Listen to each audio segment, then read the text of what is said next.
एक समय की बात है, राखी और महेश काफी दिनों से अपने बड़े बेटे ऋषभ के लिए लड़की की तलाश कर रहे थे। तभी अचानक उनके घर में सलीन नाम की लड़की का रिश्ता आता है। सलीन काफी अमीर परिवार से ताल्लुक रखती थी और दिखने में बेहद ही स्टाइलिश थी। राखी और महेश दोनों को ही सलीन बेहद पसंद आ जाती है और ऋषभ भी अपने माता पिता की पसंद को अहमियत देते हुए सलीन से शादी करने के लिए अपनी हामी भर देता है। कुछ दिनों बाद ऋषभ और सलीन की शादी हो जाती है और सलीन बहू बनकर लूथरा फैमिली में आ जाती है। एक अमीर घराने से ताल्लुक रखने की वजह से सलीन काफी स्टाइलिश रहना पसंद करती थी, लेकिन जहां उसके पहनावे में अमीरी साफ झलकती थी तो वहीं उसका बोलने का लहजा भी काफी अलग था। सलीन को अपनी अमीरी पर बेहद घमंड था। इसी वजह से वो अपने ससुराल में घर का कोई कामकाज नहीं करती थी। सलीन अक्सर घर में छोटी मोटी बातों के बीच अपनी अमीरी ले आया करती थी।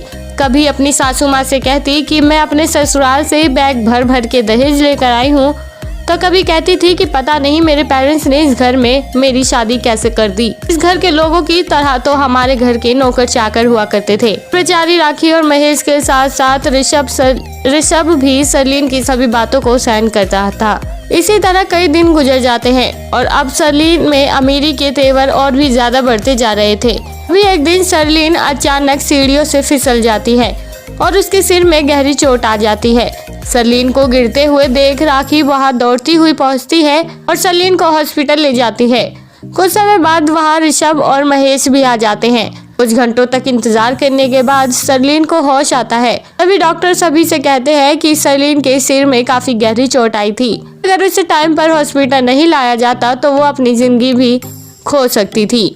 डॉक्टर की बात सुनकर सलीन को अपने किए पर पछतावा होता है और वो तुरंत ही अपनी सासू माँ के सामने हाथ जोड़ते हुए कहती है कि माँ जी मुझे माफ कर दो।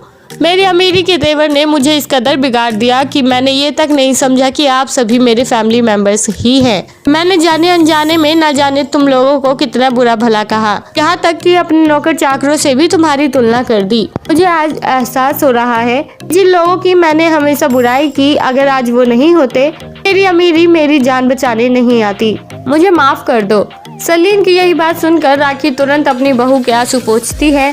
उसे माफ करते हुए कहती है कि कोई बात नहीं बहू, मुझे तो इसी बात की खुशी है कि तुम्हें अपनी गलती का एहसास हुआ। तो दोस्तों, कैसी लगी आपको आज की हमारी ये कहानी? आप हमें कमेंट बॉक्स में कमेंट करके जरूर बताएं और साथ ही ऐसी और रोमांचक कहानियाँ सुनने के लिए आप हमारे चैनल को सब्सक्राइब करना ना भूलें।